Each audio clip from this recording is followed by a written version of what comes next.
Joining us tonight is Congressman Andy Biggs, member of the House Judiciary Committee, and joining us from beautiful Arizona, as we can see there. Good to have you with us, Congressman. Good to see you, Lou. Good to be with you. This is quite remarkable. 12 states now joining through amicus briefs the federal government lawsuit against California. Orange County, a hotbed of common sense, doing the same. And I love the sheriff's office posting the list of release dates of all inmates from which appropriate authorities and find out who they would like to greet at the door as they like. Yeah, I do too. I think that's fantastic. I think that needs to happen. I'm glad that there's 12 states that are standing up. I wish the rest would all stand up.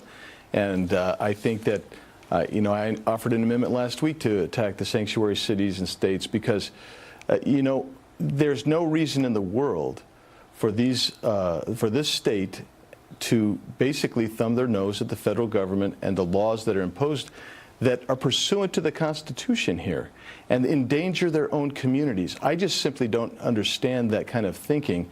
And so I applaud the Orange County board, and I also support that sheriff. I think he's doing a great job, and there's other communities, individual communities, that are also taking those steps in California.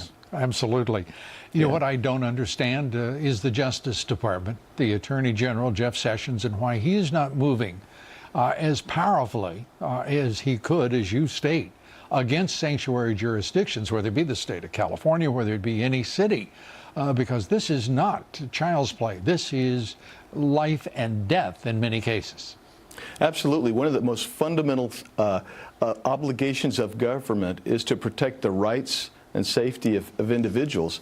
And if we're going to allow these cities and these jurisdictions to actually put their citizens in harm's way, we are abrogating that trust that comes with the Constitution.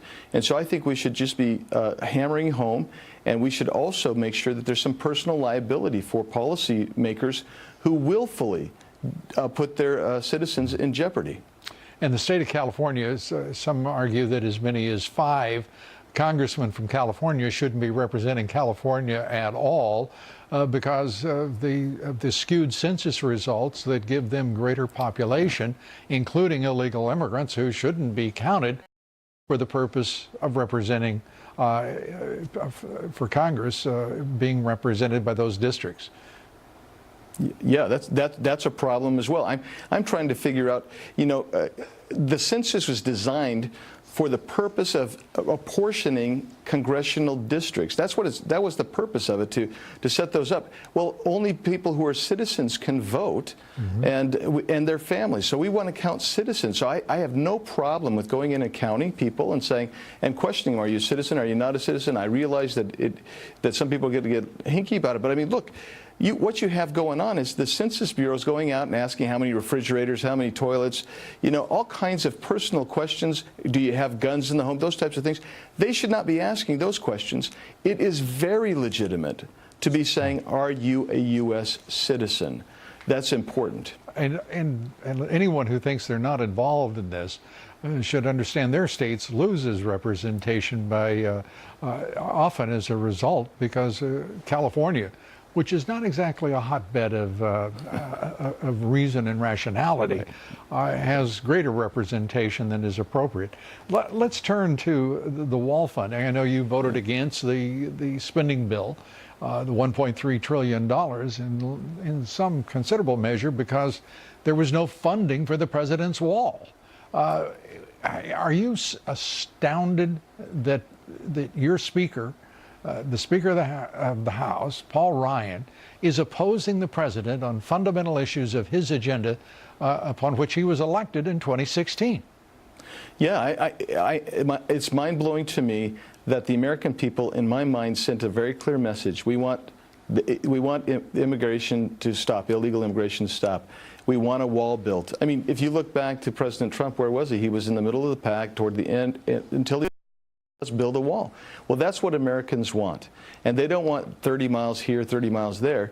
There are ways to fund this. If you've got a $1.3 trillion budget and you take out the military spending, you literally still have hundreds and hundreds of billions of dollars.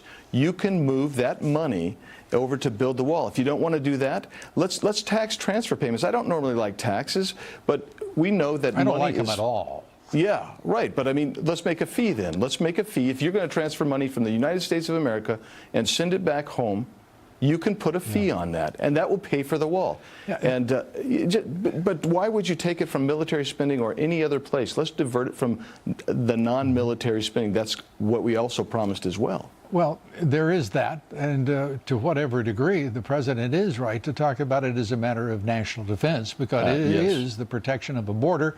It is the defense of our sovereignty, across which methamphetamines, marijuana, cocaine, heroin, the majority of it crosses that border.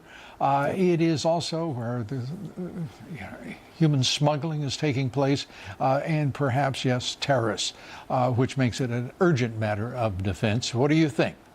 Yeah, I agree with you. It is an urgent matter, and we need to get going on it immediately. And I'll just reiterate this: we just spent enough money that you can keep the missions that you already have with the military, and you can trust me, you can find $25 billion in the balance of that to make sure that we put that wall up, because it is national security. And again, border security is imperative. That is part of the constitutional mandate, and we have to do that. Congressman Andy Briggs, as always, great to have you with us. Thank you. Good to be with you, Lou. Thanks. Good to see you. And be sure to vote in our poll.